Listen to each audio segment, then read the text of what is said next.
Hey, what is going on, guys? RvzStealth here, and in today's video, we're going to be doing something a little bit different. So in today's video, I'm going to be playing on my Smurf account here. So this account right now is in its third game of placements. The goal of this video and potentially of this series is to just give a really informational commentary on what's going on in the game, explaining what I'm doing, explaining what the enemy is doing, explaining mistakes, and just overall trying to make it as info-packed as possible. So if you guys do enjoy this video and you would like to see more, then let me know down in the comments below. So I will have runes up on screen here for Xerath for this patch. Now there's a few things you can swap around. You can swap Transcendence for Absolute Focus depending on personal preference. Absolute Focus is still win rate wise doing great on Xerath for this patch. It's actually doing better than Transcendence still, so it's still a great option because with Xerath you're almost always going to be above 75% HP, so you're always going to be getting your bang for your buck with Absolute Focus. And then for your secondary runes,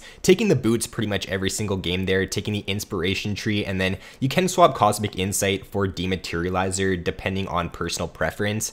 Now I did get a word in the Pixel Bush there. Always get a word in the Pixel Bush at the start of the game. It allows you to know where the enemy jungler is pathing in the early game. And then in this matchup here, Xerath against Malzahar, it's a very easy matchup for Xerath because as long as you can space well in the laning phase, you're always going to have the range advantage, and you should never really take any damage from Malzahar in this matchup as long as you are playing correctly. So right here, Malzahar is just using his E on the minion wave. So if Malzahar does that, just very easily look to get a trade-off there on him. You notice how I was like auto-attacking him a few times. And let's just pause here. So Rammus is coming in for a gank. And you're going to notice what I'm going to do here is I'm not going to go after this Malzahar and try to chase him into this bush. What I'm going to do here is I'm going to continue to auto attack these minions because I know that after I kill one more minion here, I'm going to hit my level 2, and by hitting my level 2, I can level up my E and get a stun off on the Malzahar. So you're going to notice here, I'm auto attacking this minion, I'm not auto attacking the Malzahar, level up my E, get my E off on the Malzahar. It looked kind of buggy there, but I got my E off on the Malzahar, waited to use my E until Rammus taunted to make sure that my E would connect, and then it's just a very free kill on Malzahar after that. He did end up flashing as well there, so that's really good. Not too sure why he didn't flash like a little bit earlier. He definitely made a mistake with like holding his flash there, and that's something that you're going to see a lot in the lower elos. Players are just going to hold onto their flash for way too long. As soon as that Malzahar saw the Rammus coming in for a gank here, he should have just like flashed away, because if Rammus hits his taunt, he's just gonna straight up die. So if he just didn't greed with his flash, he probably lives there, and it's a much better situation for him. So at this point in the lane here, I have a pink ward, I have an amp tone on my first base. I'm going to go over here, grab a pink ward in this bush. Now I could have grabbed a pink ward in the pixel bush as well there. Putting a pink ward in the side bush or in the pixel bush, that's generally where you're going to want to plant them in the early game. Now you can notice that Malzahar is completely out of mana here, and I make a pretty big mistake. So you notice that I'm using my Dematerializer on this cannon minion here, and it's kind of just a habit for me to every single time use my Dematerializer on the cannon minion. But what I should have done is, because Malzahar is completely out of mana, like how much mana does he have? He has 79 mana, so he's got enough mana for like one ability right now, and I have what, 400 mana. I can very easily look to just pressure this Malzahar, zone him off this cannon minion here. So if I hadn't used Dematerializer on the cannon, he would not have been able to get this cannon minion.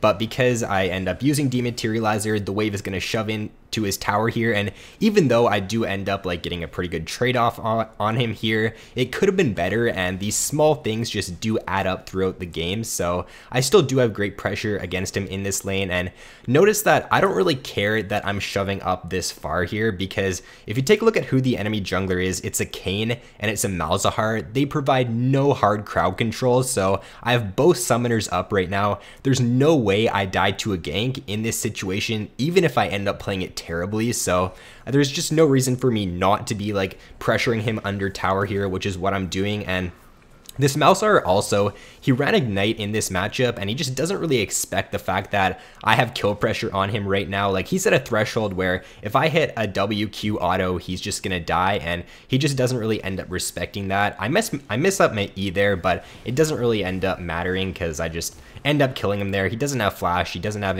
his Ignite up, so if you're playing Malzahar into a harder matchup, just run the teleport. I think that teleport on Malzahar is just way more consistent. You just want to get past your weaker early game on the pick, reach your lost chapter and reach your mid game and just get to your level 6. And if you can't do that, which he isn't able to in this matchup, then you just really fall behind and you become a lot less useful on the pick. So now right here, I'm just going to shove the wave in. I'm not going to stick around for any turret plating because I'm low on mana, I'm low on HP, or I'm not low on HP, but I'm low on mana. I just want to get a reset in here so I can get back to lane at the same time or around the same time that Malzahar does, so I don't lose out on a ton of pressure in this lane.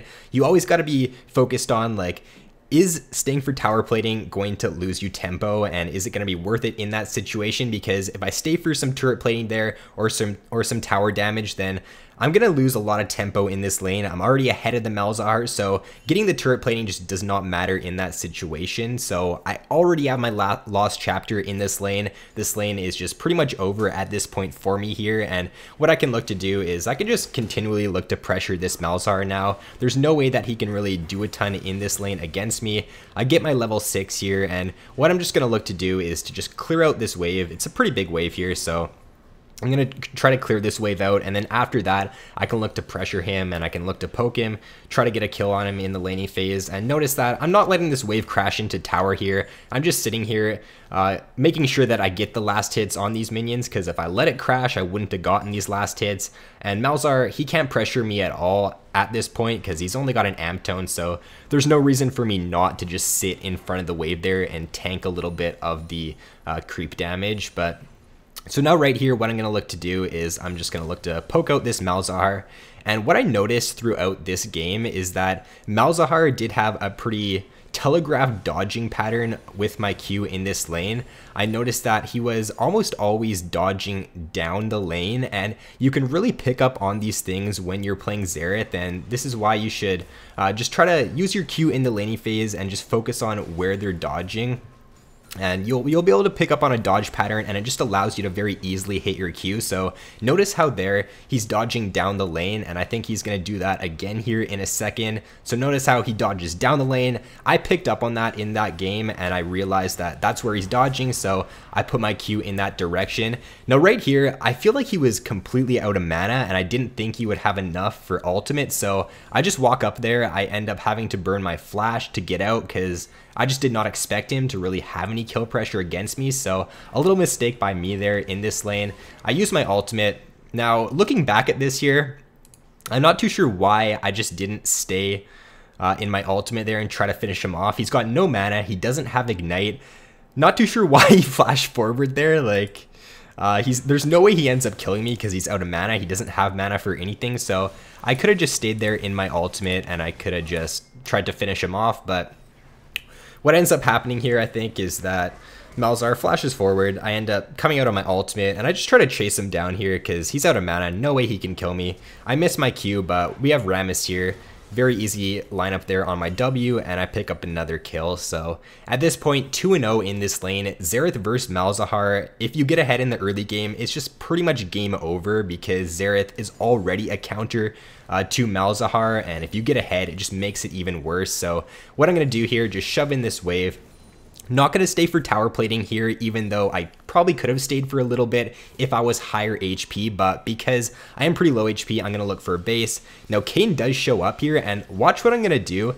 I'm not going to use any ability here until Rammus hits his taunt. That's really important, like on any skill shot champion, to just save your abilities until your teammate uses their CC ability, if it's an easier CC ability to land. So because Rammus, let's just go back there, because Rammus, his taunt is a point and click CC ability, I'm just waiting it out here. There's no way that Kayn gets away as long as I just wait for Rammus to use his CC. So just wait, taunt comes in, throw out the E, throw out WQ, just get a nice chain, and it's a very free kill after that.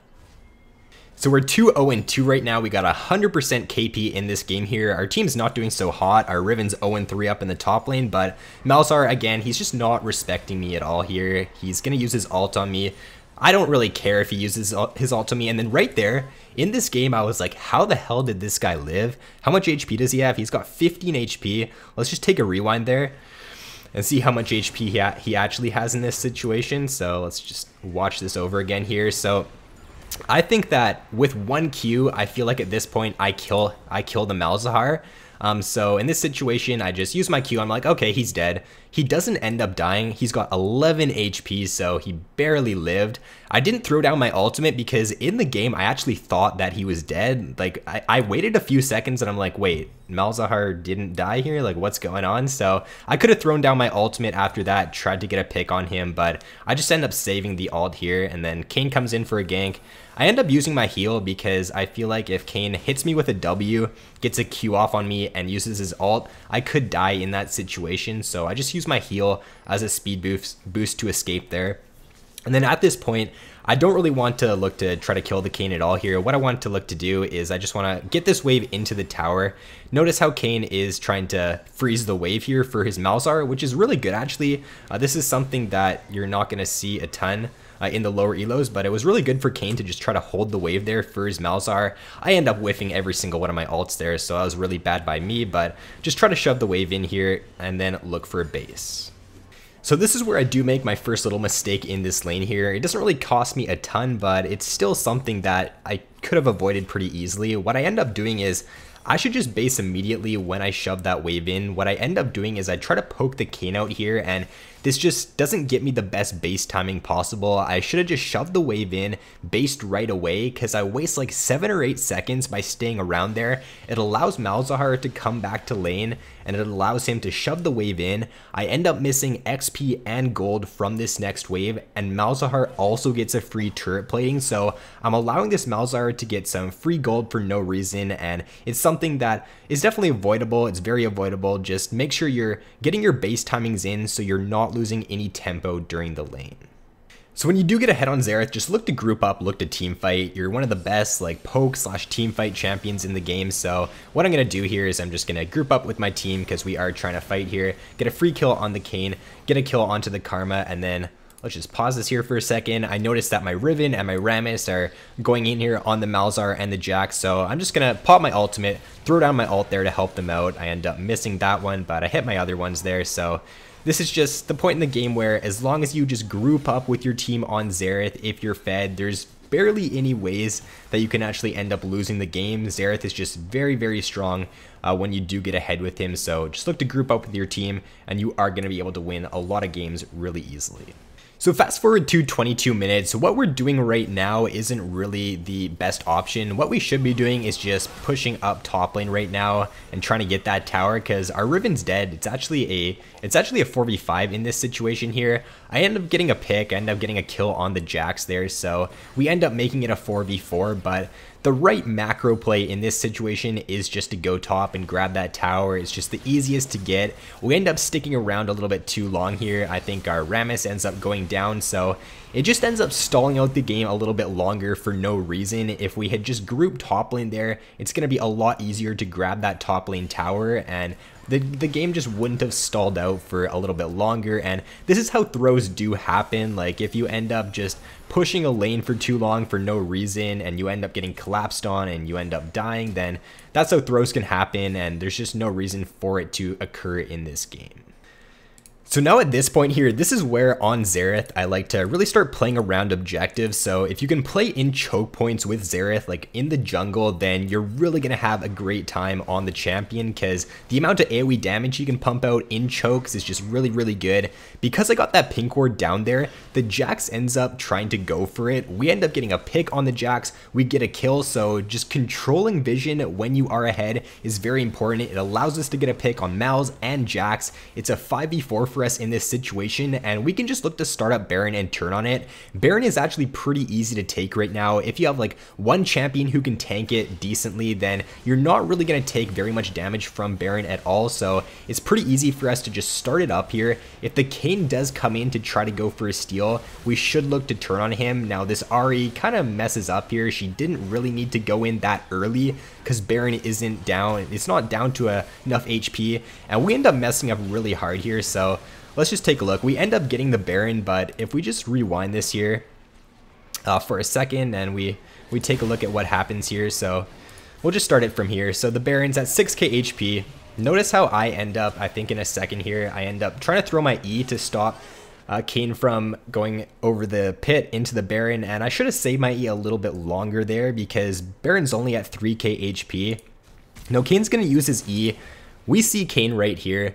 You should just stop all damage on Baron. Do not continue to hit Baron and just try to focus this Kayn. I think I end up pinging the Kayn here in this situation, trying to get my team to kill him, but they don't. And you notice how they keep attacking the Baron here, I'm pretty sure, in this situation, and Kayn ends up very close, or he ends up getting very close to stealing this Baron. Luckily Rammus does get the smite, but you should just, if the jungler's coming in and he's trying to steal it and he's in the pit, stop all damage on Baron, kill the jungler, and then after that continue taking the Baron. So this is something that I have noticed that lower elo players tend to just tunnel on a little bit too much.